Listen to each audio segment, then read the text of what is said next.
I came here for the hot men. I didn't think this game would actually scare me. How do you manifest in this world? They, them. Oh. A name carries weight beyond words. It is essence, permanence, and possession. Speak it with care. Lion. So this is the thread that binds your soul. Lion. It's the sweetest melody. One I could listen to for lifetimes. Do you feel it too? This harmony between us. This pull. This unspoken connection that has no beginning and no end. It's as though the stars themselves whispered your name into my soul long before you spoke it. For all of eternity, I will speak it with reverence and love, for it is now a part of me. The halls of Elmric's castle soared in silence, their beauty veiled in dread. Ceilings soared in graceful arcs overhead, where the visage of long-dead kings, curved in reverence, detail, lingered in a hush of eternal triumph. Sunlight spilled in muted hues through stained glass saints and sinners, casting shards of crimson and gold upon the stone. You moved through the silence, each step measured. The castle walls, once bustling with courtiers and lively with laughter, now seemed to press inward, heavy with silence. The throne room lay ahead, its grand double door standing sentinel. Polished wood, banded with iron, they towered over you, etched with scenes of the kingdom's victories. For a moment, you hesitated before them, your hand hovering just shy of the cold metal ring that served as a handle. It wasn't fear that stopped you, not entirely, but the weight of knowing that whatever lay beyond these doors would change everything. As the king's scholar, you were no stranger to royal summons, yet this one carried a sense of foreboding. King Anduin's message had been cryptic, but the urgency was clear. This was no routine consultation, it was a command, and failure was not an option. At the threshold stood a guard, his presence a barrier as much as the door itself. "The king awaits," he said, his voice as flat and unyielding as the stone beneath your feet. Swallowing your apprehension, you nodded and took hold of the handle.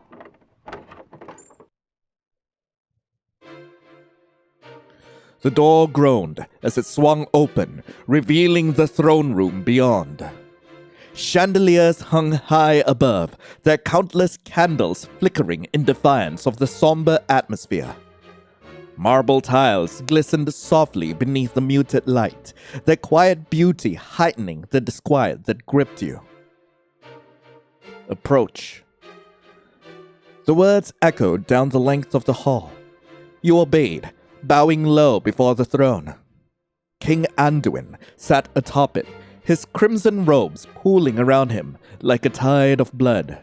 His crown, a relic of the kingdom's golden age, seemed almost too heavy for his head. Your Majesty? King Anduin leaned forward, his gaze sharp, locking onto yours.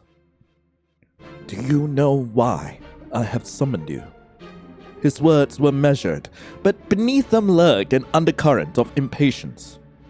I assume it concerns the disappearances, Your Majesty. You replied carefully, your words chosen with the precision of one walking a precarious path. Assume? The king spat, his tone cutting like a blade. Is that what scholars do now? Assume. He began to pace, each footfall measured, echoing through the vast hall. They're not just missing, scholar. They're gone. families, entire bloodlines wiped off the face of the map, scrubbed out with a wet sleeve. Am I left to rule ghost, empty fields, silent towns? I am not the king of ghost, you know. There was no mistaking the irritation in his voice, loud, biting, and impossible to ignore. He paced before you, his shadow long and looming in the flickering light. The people speak of curses, punishment for sins long buried beneath our cobbled streets. But I do not believe in curses. No, this is something else. His piercing gaze turned back to you. This is the work of someone inside our gates. Someone who knows us, our strengths, our habits, our weaknesses. It is deliberate, methodical. They do not strike all at once. They weaken us, hollow us out, until nothing remains but ruin and fear.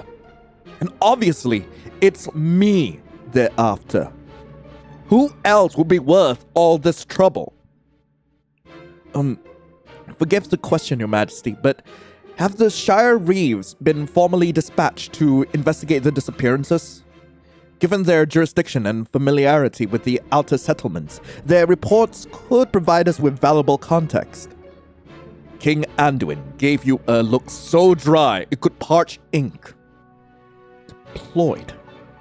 Yes. Ages ago in royal time, which is apparently 5 days before they decide to ghost the entire kingdom. He waved a hand in the air, theatrically annoyed.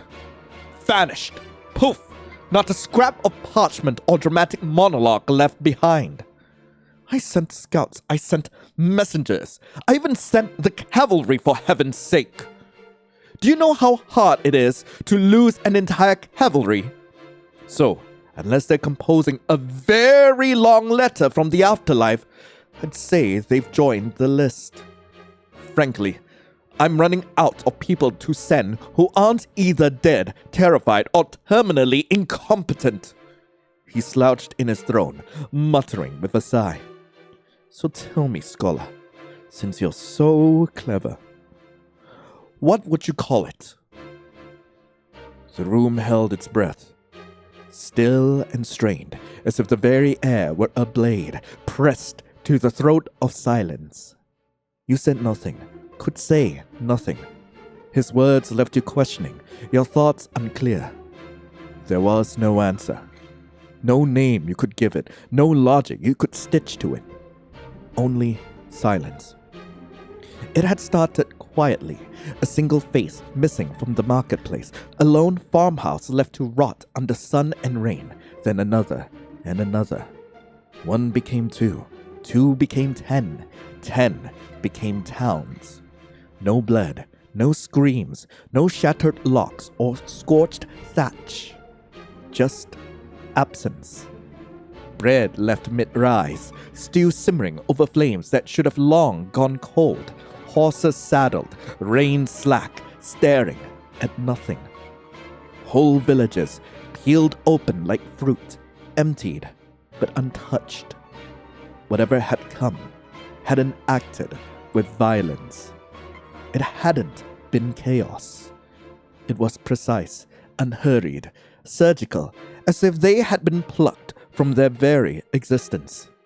You had gone over it hundreds of times, searching for patterns, for logics, for something that could be called motive. But the more you studied, the clearer it became. This was no work of man, nor the savagery of a beast. Nothing humans could have done this. Not like this. I call it a mystery, Your Majesty. One that defies logic and reason. The king stopped abruptly, turning to face you fully. A mystery? He repeated the word, like it tasted wrong on his tongue. I don't have time for mysteries. I need answers. I need truth. Something I can swing my sword at, not debate over tea. Answers won't come from steel alone, Your Majesty. Knowledge will be the blade that cuts through the unknown. The king regarded you quietly, his eyes calculating, weighing the truth in your every syllable. At last, he spoke, his voice firm, every word laced with unshakable determination. Yes, knowledge, truth. And yet, truth alone may not be enough. He turned away again, the weight in his steps heavier now. I feel it, scholar. Someone or something is out there. I don't know what, but I know it's watching me. It's circling me, watching, waiting. I can feel its fingers brushing my throat every time I close my eyes. The people are afraid, and they look to their king to be the last unbroken thing. But if I fall, what then? What hope do they have if the one sworn to protect them can vanish like the rest? I will not be next. I will not be forgotten. I will outlive whatever darkness is swallowing this kingdom. The people need a king who cannot falter. The people need a king who cannot die. A chill spread through the chamber, his words wrapping around you like a cloak, heavy with their meaning. Surely, he did not mean... No, such a thing was unnatural. A king beyond death? What would it take to achieve such a thing? What foul arts? At what price? The tension was broken by the sound of a voice you knew well. What the? Wait, why are you? You're that doctor from the other... Hello? Your Majesty? Sir Anselm stepped forward from the king's side. The stained glass windows bathed him in a golden light, his armor glowing as though touched by the heavens, an ethereal presence in the room. To the court, he was the king's blade, Elmric's bravest knight. To you, he was Anselm, the boy you had grown up with. Surely, such perilous tasks should not be undertaken alone. His eyes lingered, a heartbeat longer than necessary, carrying silent pleas. Concern mixed with something deeper, an emotion he couldn't voice. His eyes were begging you to grasp the weight of his words. This is not merely about the task itself, but the dangers that lurk along the path. It would be unthinkable to send someone unguarded into such uncertainty. He turned back to the king, bowing his head slightly in deference. I will accompany the scholar, Your Majesty. Such a journey demands protection. The king turned to him, his expression darkening. His expression was one of restrained annoyance. Anselm's suggestion was taken as a personal slight rather than a rational precaution. You speak out of turn, Sir Anselm. Anselm straightened, but held his ground. I only speak out of duty, sire. The scholar's safety is paramount. A safe return is necessary for success. The king's gaze hardened. And who will guard the crown while you play escort? The king snapped, his frustration spilling into his words. You are my sword, my shield. If the shadows come for me, who will stand by my side? Anselm stiffened, his fist clenched at his sides. His usually unshakable composure beginning to waver under the weight of the king's words. The kingdom's survival, Anselm began, his voice tinged with restrained urgency, every word a carefully measured plea, begins with its king. The monarch interrupted sharply, his tone carrying the weight of finality. He stepped forward with deliberate authority, his crimson robes billowing faintly with emotion. His eyes bore into Anselm's, unyielding and expectant, daring him to push further. The tension was palpable, the silence that followed, heavy with unspoken challenges. "No, Anselm. You will remain here. The scholar must go alone." Anselm's jaw tightened, but he bowed his head. "As you wish, sire." He said it finally, though his voice betrayed his frustration.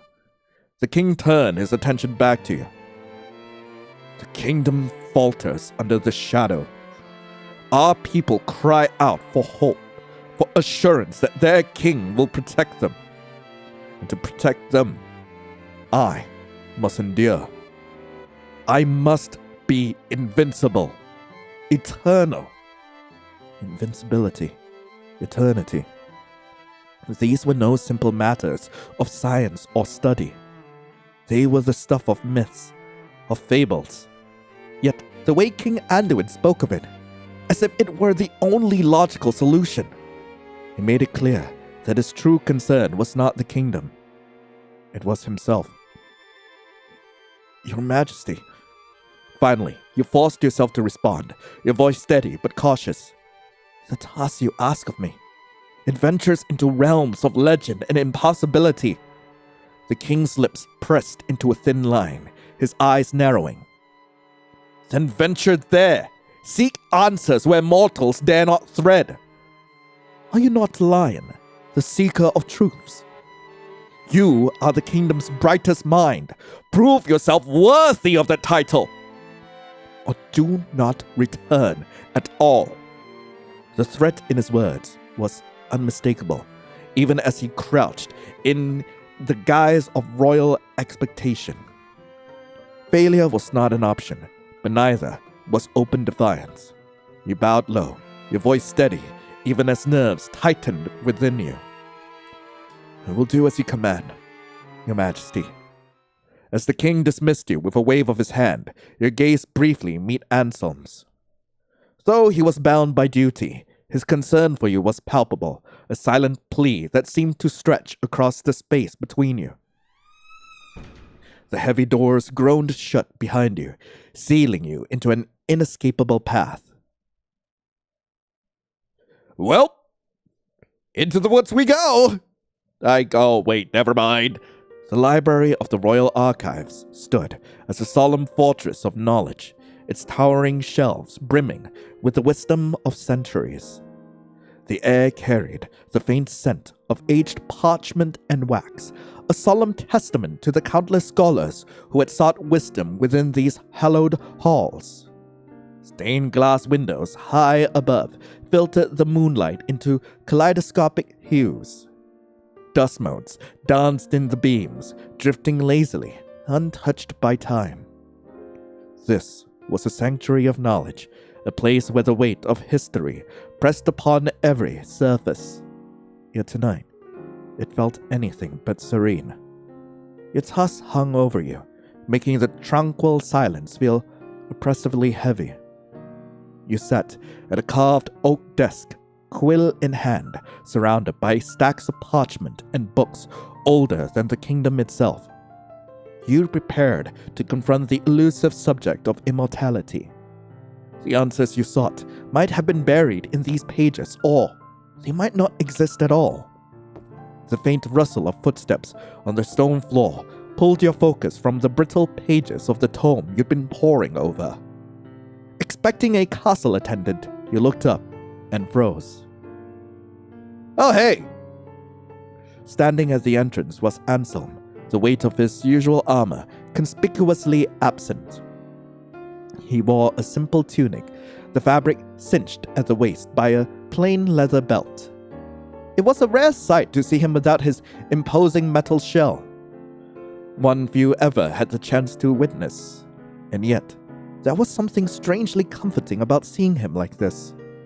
A quiet reminder that, beneath the steel and duty, he was still a man. "Anselm," you said, surprised, rising from your seat. "What are you doing here? Shouldn't you be on duty?" He took a few hesitant steps into the room, his eyes scanning the space to ensure no one else was present. "I've done enough standing around for one day," And besides, the king is safe enough for the night. But you," he trailed off. His blue eyes were clouded with worry. "I needed to see you." His hand brushed over the back of a nearby chair, but he didn't sit. Instead, he lingered a few feet away, unsure of his welcome. You sighed, setting your quill aside. "You shouldn't be here if the king finds out. Let him." Anselm cuts you off, stepping closer. "I appreciate your concern, but you and I both know the consequences of defying the king's orders. If he knows you're here, it will raise questions neither of us can afford to answer." "Damn the consequences!" Anselm snapped, his sudden burst of frustration startling you. He ran his hand through his hair, pacing in front of the desk. "You're poring over dusty books, preparing for a journey that no one alone should have to take. And I'm supposed to stand idly by? How can you ask that of me?" "Because I have no choice," you said firmly, though your voice wavered. "You're familiar with the king's ways. If you disobey him, I'll be branded a traitor." Anselm finished bitterly. "Yes, I know. The king may command my service, but my loyalty belongs to the one who truly matters to me. You." His words were like a stone thrown into a still water, rippling through your thoughts and catching your breath in its wake. He rarely spoke so plainly, his emotions always tempered by duty. Now, stripped of his armor and titles, he stood before you, not as a knight, but as the boy who has always been by your side. The boy who once stepped between you and danger, who believed in you when you couldn't believe in yourself. "Anselm," you began, but he shook his head. "Lion, you are brilliant. The brightest mind this kingdom has ever seen. But brilliance do not stop blades or ward off beasts. You think I do not know the dangers you'll face? I've seen what the world can do to those who travel alone. I know the risk, but trust me, Anselm. I can handle this. No one can do this alone. Not even you," he said bluntly, his eyes locking onto yours. "Maybe not," you admitted softly, almost afraid to be heard. "But I must. If you come with me, the king will know. It'll be the end of us. He'll punish us both, and I can't let that happen. The king's punishment means nothing to me. Failing to protect you would be a wound deeper than any blade could match. My life is yours to spend if it keeps you from harm." You shook your head, the weight of your resolve pressing down on you. "You have no idea what's out there, Anselm. The things I've read in these books, the places I'll have to go. If you come, it won't just be the king you'll have to fear. It'll be something far worse," you say, hoping to dissuade him. "None of that matters to me. I would stand between you and every blade, every shadow that dares touch you. I would face it all, without hesitation, without fear, because your safety means more to me than my own life ever could. If pain must be felt, let it be mine. Even if it takes every piece of me, I would give it all, just to see you at peace. As long as I live, every breath is yours. So long as my heart beats, it beats only to keep you safe. Not because I must, but no matter the cost, I'd always reach for you." His throat tightens, struggling against the overwhelming tide of emotions, threatening to break free. "Please, Lion, let me protect you." For a moment, the room felt unbearably quiet, They only sound the faint crackles of the torches along the walls. Anselm, I can't let you throw your life away for me. Anselm's shoulders slumped, his eyes breaking away as if seeking refuge elsewhere. Then promise me one thing. What? Promise me you'll come back. No matter what happens, no matter what you face, promise me you'll return. You hesitated, the weight of the promise threatening to crush you. I'll try. No, not try. Promise me. You looked into his eyes, searching for the right words. I promise, you said at last, though your chest ached with uncertainty. Anselm released a steady breath, the stiffness in his body easing. Good. That's all I needed to hear. He lingered for a moment longer, his hand twitching, yearning to reach for you again. But then he stepped back, the mask of composure returning to his face. Be careful, Lion, he said simply, before turning and walking away, his retreating figure swallowed by the shadows of the archive. You stood there for a long moment, staring at the spot where he had been. The ache in your chest deepened, but you pushed it aside, turning back to your books. There was no room for doubt now.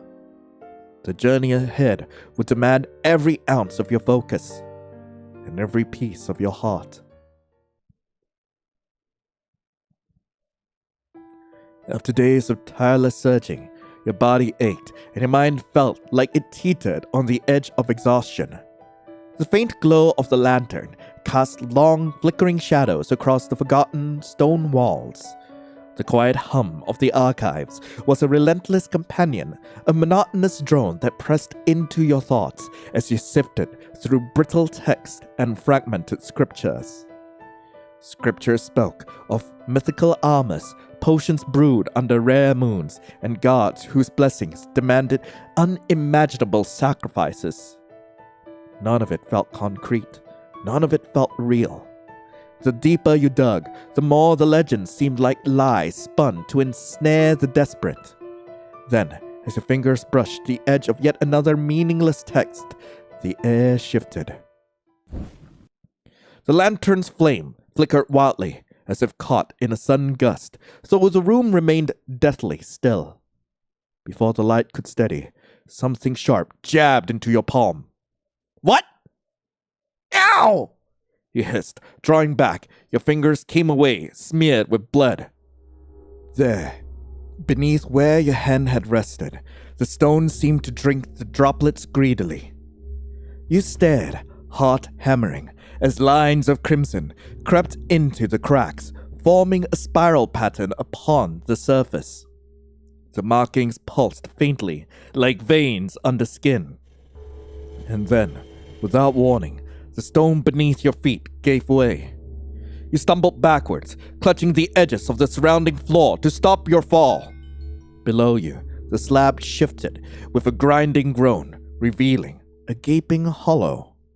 At first, it looked like a simple pit, but as your eyes adjusted to the darkness, you realized it was more.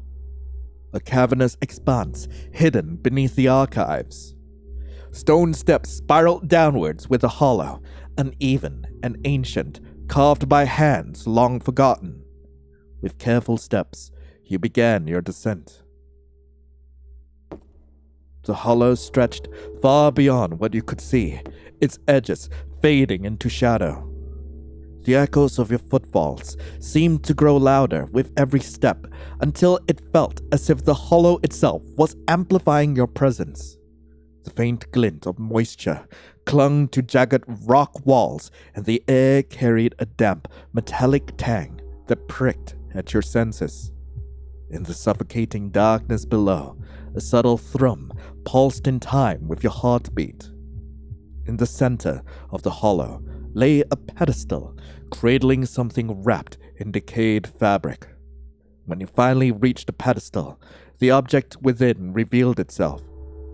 A scroll, bound with what looked like sinew instead of cord.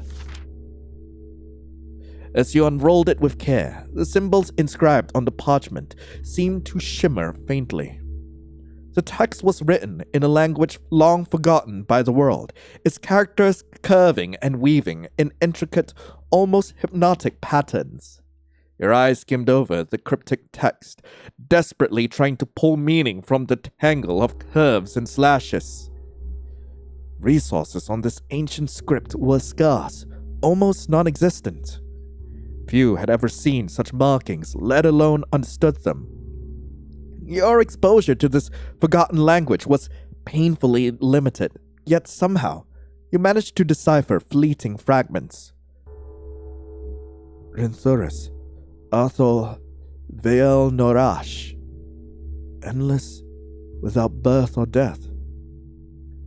The rest defied you, a wall of mystery reinforced by the erosion of time. It was as though the text itself resisted comprehension, its secrets cloaked in layers of deliberate obfuscation and centuries of decay. Yet, despite the near impossibility of decoding it, you knew someone who might help. A scribe whose expertise in ancient tongues bordered on obsession. Renowned for unraveling cryptic texts thought impossible to decipher. This individual possessed a unique skill that could unlock fragments of meaning hidden within the faded symbols. However, even such expertise had its limits. You couldn't ignore the possibility that this script contained knowledge forever lost to the ages. The weight of the scroll felt heavy in your hands. Its presence felt wrong, unsettling. It didn't belong to this world anymore, and yet it had found its way to you. With reverent hands, you coaxed the worn parchment into its torn bindings. For now, it would remain in your possession. Whatever secrets it held, whatever truths had been lost to time, you would uncover them. As you turned to leave, a faint gust of air exhaled from the hollow itself, brushing past your neck. Don't whisper my name like that! A shiver ran down your spine as the whisper touched your neck, a soft, sorrowful, and far too close. It scared you. The scroll remained firmly in hand, and the decision to leave this haunted hollow was made without hesitation. The answers would come, but you couldn't shake the feeling that they would demand more than you were ready to give. The scroll sat snugly at the bottom of your pack, wrapped in cloth to shield it from the elements. Around it, you had packed only the essentials. Dried rations, a flask of water, a hunting knife, and a few light cooking utensils, just enough to prepare basic meals over a fire. A small coin pouch rested in the corner of your pack, holding what little gold you had managed to save. The last item you added was a map, Wendrel, its edges frayed and torn from countless hands that touched it before yours. The landmarks were faint, but you committed them to memory, trusting it would guide you if needed. Traveling light was a necessity. Anselm was usually the one to carry your belongings during expeditions, his quiet insistence sparing you from much of the burden. But now, without him, you had to carefully consider every item. You didn't want to weigh yourself down unnecessarily. The morning air was sharp and cool as you neared the kingdom's gates, the towering iron structure adorned with ancient protective ruins. The path beyond beckoned, shrouded in uncertainty. But just as your hands brushed the gate's cold surface, a familiar voice halted you. "Oh, hey there! Leaving so soon?" You turned sharply, your heart skipping a beat. There, standing a few paces away, was Anselm. His knight's armor caught the pale light of dawn, polished to a mirror sheen. Though polished and proud, the armor seemed almost at odds with the worry etched across his face. A royal knight, bound to the king's side, Anselm rarely had the luxury of tending to matters outside the castle's walls. Yet, here he was. "Where are you heading?" he asked, his eyes falling to the pack slung over your shoulder. "To the blind forest." His reaction was instant. His calm facade vanished, replaced by an expression of alarm. His hand instinctively brushed the hilt of his sword, as though he might shield you from the very idea. The blind forest. That cursed place. Why would you set foot there of all places? Because I have to, Anselm. There's someone I need to find. Anselm's hand fell away from his sword, but the worry remained. Who? Miriam. The name hung in the air, like a blade unsheathed. A flicker of unease passed across his expression. Miriam! Miriam the outcast! He paused, his voice taking on a note of disbelief. You mean the one they say whispers to shadows and scribbles madness onto paper? Some even claim she's cursed. You felt your chest tighten at his words, a rush of anger surging through you. She is not cursed, you shot back, your voice rising. She's brilliant, and more than that, she's my friend. Anselm's jaw clenched as he searched your face, his disbelief slowly turning into a resigned sigh. I'm sorry. I didn't mean to insult her. The stories about her, about that place, none of it ends well. Your heart pounded in your chest, the familiar sting of offense creeping up your throat. She is not a monster, Anselm. And she's the only one who can help me. He sighed, a look of frustration and concern painting his features. I won't lie to you. I'm worried.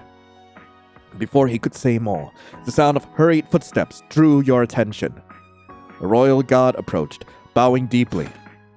Sir Anselm, the king summons you at once. Anselm muttered a curse under his breath.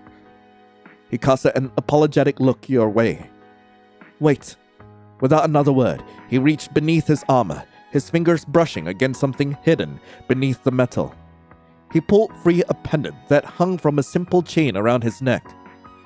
Its modest design at odds with the powerful emotions he seemed to be battling. The pendant was elegant in its simplicity. Nothing more than a simple, small silver disc with intricate carvings etched into its surface. To anyone else, it would seem like an ordinary piece of jewelry, but to Anselm, it was far more. It was a part of his past, a piece of his mother's legacy. This belonged to my mother, Anselm said softly, holding it out to you, his fingers trembling slightly as he extended it. She always watched over me now. And now I want her to watch over you. You stepped back, your heart heavy with the weight of his words. Anselm, no, I can't take that. It's too important to you. It is important, he insisted, his voice resolute. That's why it belongs with you. Of course I'm gonna accept it. I want a part of me to be with you. Always. This is my vow, a thread that binds us. Even when fate pulls us apart, no matter how far you go, no matter what paths you take, you'll never truly be alone. Because with every heartbeat, every breath, he held it gently to your chest, just over your heart, his fingers warm and trembling. I will always be with you. The silence that settled was soft, delicate, and heavy with unsaid words. The guard who had been waiting for Anselm blinked, visibly startled by what he had just witnessed. He stared at Anselm in stunned disbelief. This was the kingdom's renowned knight, a man celebrated for his unwavering composure and iron resolve in the face of danger. He who stood like a fortress to all, now flickered with something fragile, like a flame behind glass. Anselm, suddenly aware of the guard's gaze, cleared his throat, a nervous tick betraying his flustered state as he tried to disguise the pink coloring his cheeks. Tease or charm? Okay, this is a tough one. Oh, I will charm. You tilt your head slightly, a soft giggle slipping past your lips, eyes dancing with amusement. Oh, how I'd give anything to make this moment last a little longer. Maybe your hand will help me hold it still? Anselm's hand hovered near yours, trembling just slightly, close enough to feel the warmth, but too shy to bridge the distance. His cheeks deepened into a rich crimson, a quiet warmth radiating off of him like heat from a hearth. From the corner of your eye, you notice the guard trying and failing to stifle a grin. His eyes were wide with amusement at the scene unfolding before him. The instant Anselm's eyes briefly met his, the guard's face stiffened, his features locking into an unreadable mask. Ah, did I impress you? I'm pretty sure it's supposed to be embarrassed, but still. Because if I did, I could always say them quieter. Closer. Anselm's breath hitched sharply as you leaned in, the space between you two dissolving in an instant. His gaze darted to yours, only to flee, as if even a glance would undo him. His hand shifted awkwardly, tugging at the lower edge of his cuirass, where it pressed over the junction between his thigh and waist. An unconscious action, but one that didn't go unnoticed.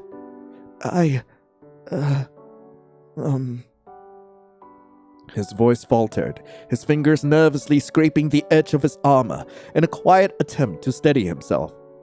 It's just, well, there's a time and place for everything, right? He drew in a steady breath, shoulders lifting before settling into a familiar, composed stance.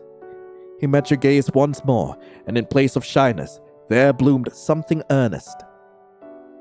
Promise me, you'll return. I promise. Anselm gave you a long, searching look, then nodded. Take care, Lion. A crack in his tone betrayed a moment of unguarded emotion, and with that, he turned and followed the guard, disappearing into the castle's shadows. You slipped the pendant into your pocket, its presence a quiet reminder of the promise you made. Stealing one last glance at the castle's towering silhouette, you turned towards the path ahead. With Anselm's pendant close to your heart and the promise of your return, you knew there was no turning back. Your journey had begun. The path stretched before you, winding through fields of emerald under a golden sun. The sunlight bathed the world in a honeyed glow, turning every blade of grass into a shimmering thread. And for the first time in years, you allowed yourself to truly see it, to feel it. The tall grass rippled in waves, whispering against the breeze. Tall wildflowers peeked through the green like scattered jewels. You hadn't realized how much you had missed this. Most of your life had been spent within its towering spires and stone corridors. Buried in studies or council meetings, your hands ink-stained from maps and treaties. Even the expeditions outside the kingdom were merely extensions of your work. But here, now, standing in the sea of green, you could almost feel the world breathing again. You could almost feel yourself breathing again. The grass danced in the breeze, whispering against your fingertips. The sun bathed your skin in its gentle heat, a tender reminder of its presence. Each inhale brought the fragrance of earth and blooms, filling your chest with something beyond the air. Peace. Closing your eyes, you tipped your face towards the sun and let a quiet whisper escape your lips. Oh, I miss this. The wind seemed to carry your words away. In the rustling leaves and shifting grass, you could almost hear the world breathe back. Welcome home. You didn't just walk the earth. You were a part of it. Yet, the serenity carried an undertone of fragility. As you pressed further, the beauty began to fade. The rippling grass quieted, its whisper replaced by an unnatural stillness. The world, once alive, began to feel hollow. A village appeared in the distance, quiet and still beneath a grey sky. The cottages stood neatly in place, untouched, too pristine for how utterly empty everything felt. Children didn't laugh, animals didn't stir, the air held no voices, no warmth. Chimneys stood cold, windows stared back with nothing behind them but shadow. Left behind, but not forgotten. The dirt paths were smooth, undisturbed, the ground offering no clues of presence. The village lay still, preserved in an eerie stasis. But something in their silence stirred, as if they marked your passing. You quickened your pace, your boots scrunching against gravel that seemed too loud in the stillness. Your thoughts drifted to the rumors whispered back in the kingdom. Stories passed from lips softened by ale, but sharpened by fear. Of all the tales, one lingered in your mind. It sang where stars won't gleam. A thread of sorrow in a dream. It touched the walls, then brushed the skin, and called to something deep within. It cried in chords the heart could feel, a mourning none could quite conceal. One by one, they left the light, to drown in grief beyond the night. No hands were found, no doors unlatched, just hearts that heard, and hearts it snatched. And when the hush returned once more, it held no trace of those before. You couldn't help but remember that voice, the sound that had unsettled you to your core. You shook the thought away, unwilling to let it take hold. Even in daylight, the unease hung in the air, heavy, watchful, and unrelenting. After hours of trekking in silence, the soft murmur of running water finally shattered the heavy stillness, drawing you towards a narrow stream that meandered through the landscape. Its clear waters glistened, inviting you to pause and replenish your flask. You knelt by the stream, the cold water chilling your fingers as you reached down to fill your flask. For a brief moment, the soft gurgle of the stream brought you a sense of calm, a reprieve from the growing unease. But then, your eyes were drawn to it. Lying just beyond the stream's edge, half hidden in the tall grass. It was a rabbit. Its small body was still, unnervingly so, with fur matted and stained dark. Oh shit! The closer you looked, the more horrifying the details became. Its stomach had been torn open, its insides grotesquely exposed. The wounds looked fresh, as if whatever had done this was still nearby. A pang of sorrow twisted in your chest, but was quickly overshadowed by a darker thought. This is how fragile life is. The sight filled you with a cold dread, a stark reminder of how cruel and unforgiving the world could be. The rabbit, so helpless, so vulnerable. It was a brutal mirror, showing you how easily you too could be reduced to nothing. You quickly averted your eyes, unwilling to linger any longer on the pitiful scene. Just as you were about to turn away, something shifted. You froze, the hair on the back of your neck standing on end. The rabbit's body hadn't moved at all. It remained still, unnaturally so. But its eyes, its lifeless eyes, once staring blankly at the sky, were now fixed on you. They were devoid of life, yet they bore into you with an unnatural intensity. A sharp, visceral fear clawed its way up your throat. Then came the voice. It wasn't your imagination. A voice so faint yet so undeniable that it sent a chill down your spine. Nope! Not listening to any of that! No! The voice wasn't outside of you. It was inside you, coiling through your thoughts like a predator circling its prey. You stumbled back, your flask slipping from your hands and splashing into the stream. The rabbit's head twitched, its lifeless mouth sagged open as if it were about to speak. You wanted to move, to run, but your legs felt rooted to the ground. No! You finally heard me.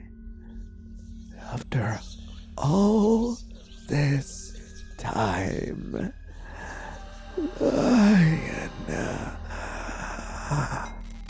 Oh, lion. Just as it suddenly began, it stopped. The rabbit's eyes fell shut. Still. Dead. Silent. You staggered to your feet, your breath coming in short, ragged gasps. The rabbit remained motionless, lifeless, but you still couldn't shake the feeling that something was watching you. The world seemed to shudder under a heavy darkness, bending its will towards you. Whoa! A deafening crack of thunder shattered the moment, the skies erupting as rain began to pour in torrents. The storm seemed to erupt out of nowhere, drenching you in seconds. You jerked upright, adrenaline coursing through your veins. You snatched up your flask with trembling hands, stuffing it into your pack before turning on your heels. But even as you left the stream behind, the voice lingered in your mind. Its sinister echo clinging to your thoughts like a shadow you couldn't shake. The rain didn't just soak you. It clawed at your skin, seeping through layers of fabric, determined to pull you under. Each step felt heavier than the last, your boots sinking into the muck of the sodden ground. Through the chaos, a faint glimmer of light appeared, wavering like a mirage. You squinted through the rain as the glow resolved itself into the outline of a town. A tavern caught your eye in the distance. Its crooked sign swung violently above the warped door, creaking under the storm's fury. The promise of shelter drew you forward, your feet moving instinctively. When you finally made it to the tavern, it wasn't safety that welcomed you. Just a dull acceptance that anything was better than being out in the storm. The door creaked on its rusty hinges as you pushed it open, and a wave of heat and muffled voices spilled out to meet you. You stepped inside, dripping water onto the warped floorboards, the door slamming shut behind you with a gust of wind. A deathly hush fell over the tavern, making you tremble. The entire tavern seemed to pause, suspended in anticipation of your next move. Eyes flicked your way, sizing you up before quickly darting back to their drinks. Whatever fragile sense of safety the tavern offered, it came with an edge, sharp and unwelcoming. You kept your head down, shoulders hunched, moving towards an empty table near the corner of the room. The gazes that followed you felt like daggers pricking at your back, silent but sharp. You didn't need to look to know what they were thinking. You don't belong here. You checked your map, your fingers traced the path you've taken, only for your finger to land on a place you dreaded. Rotwood. The name had been scrawled on your map, but no amount of ink could capture the oppressive weight of this place. Lying on the outskirts of the eastern forest, it had become a haven for those the world had spat out. Bandits, poachers, and outlaws. Not because it was safe, but because here, the strong ruled and the weak learned to disappear. The noise of the room ebbed and flowed around you, but your focus was on keeping still, drawing no attention. Your hand twitched towards your map again, but you stopped yourself. It was better not to look lost. You're lost, little lamb. The voice startled you, low and honey, with a sly undertone that immediately put you on edge. You looked up to find a man standing over you, his grin sharp and his eyes sharper. "Name's Clyde," he said, sliding into the seat across from you without invitation. His smile widened as he propped an elbow on the table, leaning closer. "And you are?" "Just passing through." You forced a tight smile, though every instinct screamed at you to get up and leave. He chuckled, as though amused by some private joke. Passing through. Sweetheart, you don't look like you belong anywhere near Rotwood. This isn't exactly a place for delicate creatures. His gaze lingered a bit too long, tracing over you in a way that made your stomach churn. Hey, yo! I can handle myself, you replied tightly, doing your best to project confidence. Oh, I don't doubt that, he said, the corner of his mouth curling up in a smirk. But a pretty thing like you wandering alone, that's bound to draw attention. Luckily for you, you caught my attention. And trust me, Lamb, that's the best thing that could have happened to you tonight. He signaled the barmaid with a lazy wave. 2 drinks, something strong for my new friend here. You know what? Sure, 1 drink. You swallowed your discomfort and nodded, deciding for now it was safer to play along. Also, this is definitely a terrible idea, being so for real here. Clyde grinned, clearly pleased. That's the spirit, sweetheart. The barmaid returned quickly with 2 glasses of something amber and sharp-smelling. Clyde handed you yours with a mock toast. To new beginnings and lucky coincidences. You clinked glasses with a forced smile and took a sip, the burn hitting your throat immediately. He watched you closely, eyes gleaming. See? Not that bad, huh? You've got a good head on those pretty shoulders. He leaned in, his voice dropping to a murmur. But you've turned more than a few heads, haven't you? I don't really... Oh, no need to be modest. I've got eyes, Lamb. His smirk widened, eyes raking slowly. Oh, he's kind of freaking me out. Though he's so hot, but he's freaking me the hell out. It wasn't a compliment. It was an evaluation. I mean, look at you. You're a one hard-to-miss lamb. Stunning, alone, just asking for trouble. I guess fate's finally on my side. He let the words hang in the air, testing your reaction. You didn't answer. His hand brushed yours on the table, fingers ghosting over your knuckles, testing your boundaries. Tell me something. You got someone waiting on you? You stayed silent a beat too long. No. It came out quieter than you intended. Clyde's grin sharpened. Didn't think so. A lost little lamb in a den of wolves. You put on a brave face, but I can tell.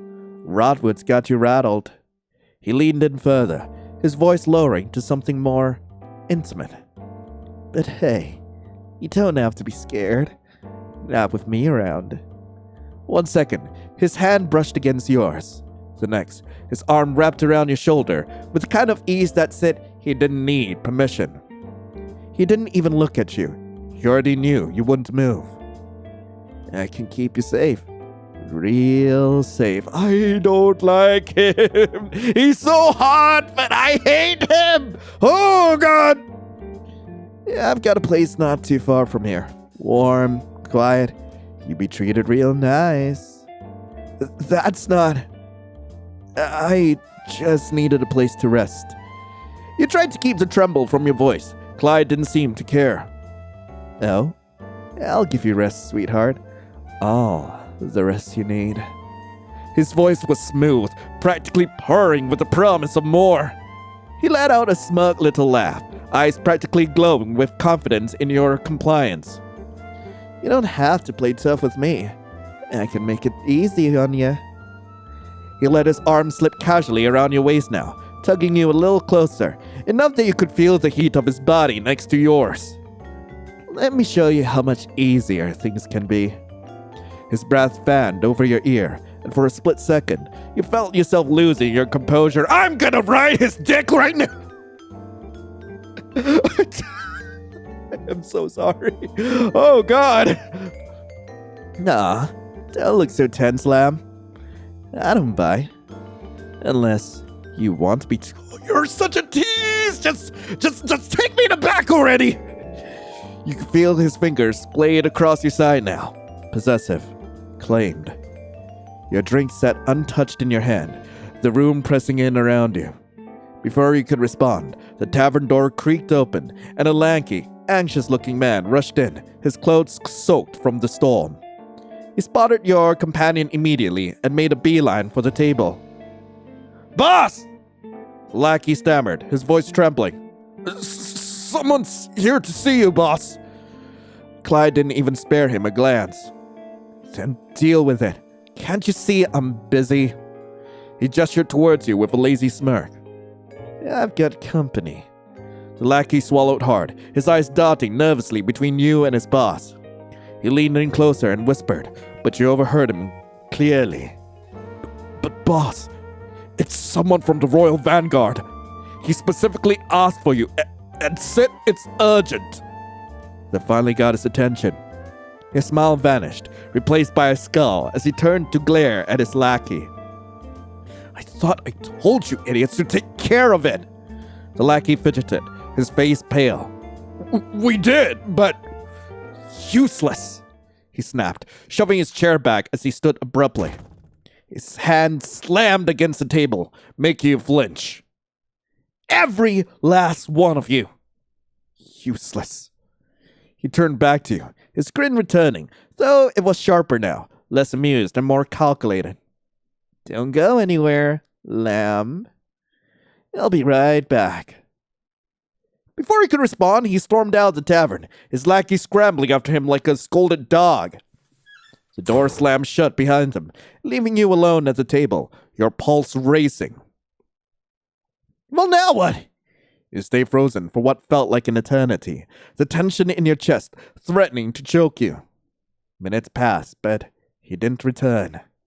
Seizing the opportunity, you slipped out of your chair, moving towards the door as inconspicuously as possible. Every step felt like a gamble, but you made it outside without incident.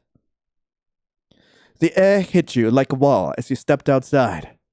The silence was unsettling, a stark contrast to the storm you were expecting. Clyde's body? The headless corpse lay sprawled in the mud at your feet, grotesquely twisted, carelessly discarded. Blood gushed from the jagged stump of his neck, pooling thickly in the rain-soaked earth before spilling out in dark rivulets, winding like sinister veins towards the gutter. His lifeless form was unnervingly still, yet the violent scene around him felt alive. Your breath caught, your legs threatening to buckle. Fear clawed at your mind, but there was something else too. Relief. You didn't linger. Turning away from the grisly sight, you moved towards the edge of the village, your pace quickening with each step. It wasn't until you reached the town's exit that you noticed them. The man's lackeys, standing in the open. Their eyes locked onto you, wide with terror, and for a moment, you thought they might chase you. Ah! But then, they ran. Not after you, away from you. The horrified expressions lingered in your mind as you pressed onward, the damp ground squelching underfoot. Whatever had happened, whoever had killed the man, you weren't going to wait to find out. The rain had stopped, but the storm hadn't truly passed. You just had to keep moving. The muddy path leading away from the tavern glistened faintly under the pale moonlight, the remnants of the storm pooling its small puddles at your feet. You paused on the road, glancing back towards the faint glow of Rotwood's lanterns in the distance. The thought of staying at a nearby inn had crossed your mind. A warm bed, a roof over your head. It would have been a tempting option under different circumstances. After what happened today, the idea left a bitter taste in your mouth. The inns were no exception, just another extension of the town's opportunistic underbelly. No, you thought, shaking your head. You tightened your cloak around you and started walking. The woods, wild and untamed as they were, felt safer than any inn in Rotwood. At least in the forest, the threats were honest. You turned back towards the path leading into the forest, leaving the faint glow of Rotwood behind. The woods welcomed you with their quiet stillness. The towering trees stretched high above, their sprawling branches interwoven into a canopy that filtered the moonlight into thin silver streams. Solitude in the wilderness was far preferable to risking another moment in a place where danger wore a friendly face. Enough to track you through the dense underbrush, and weaving between towering trees, you finally came upon a small clearing. It was tucked far enough away from the road to promise solitude, yet open enough to make a fire without worry.